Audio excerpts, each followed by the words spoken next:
What's up guys, it's Hubs, and this video is going to be on Frontier Hunter Season 9 Middle, and I'm just going to be running with Poily, my good buddy, and I'm picking up this balance set.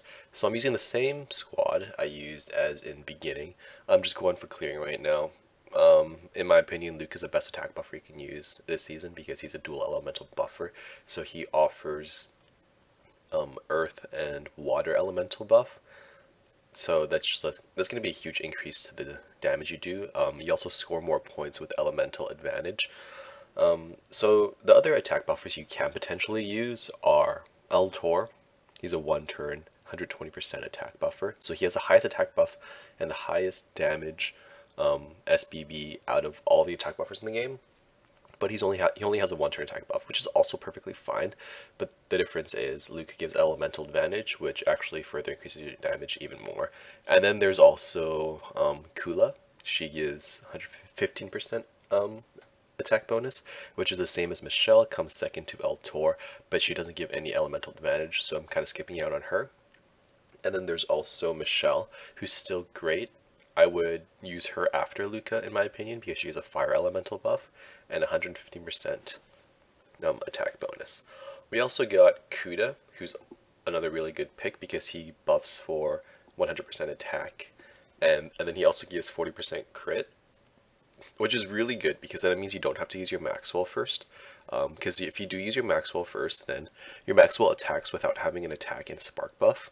And usually we leave Maxwell for last because her crit buff will override any previous crit buffs. And her crit buff is actually pretty bad, it's only 30%. Yeah, so in terms of this Frontier Hunter, the squad I'm using, if you haven't watched my first video, it's mediocre.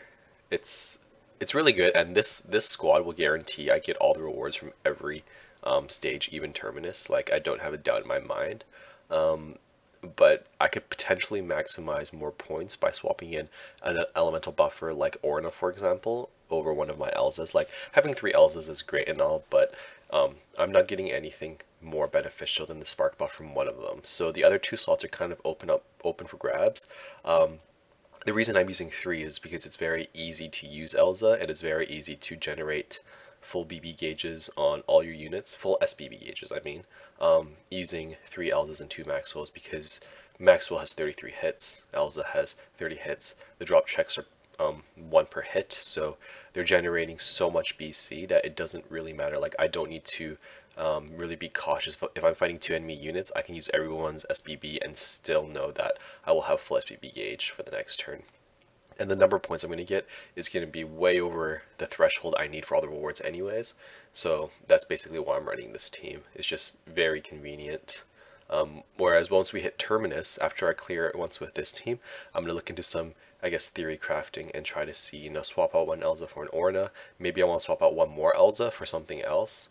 I'm not really sure yet. Maybe Arden or Yuja is another good pick because they're dual elemental buffers as well. But anyways, as you can see here, I'm still getting over 3 million points from middle with this team, which is way over the threshold for all the rewards. I don't know what the last one is, but let's see. We're at 450, 600. Yeah, so I was like 5 times over the limit. But yeah, so that's it for this video, and I will see you guys next time for End.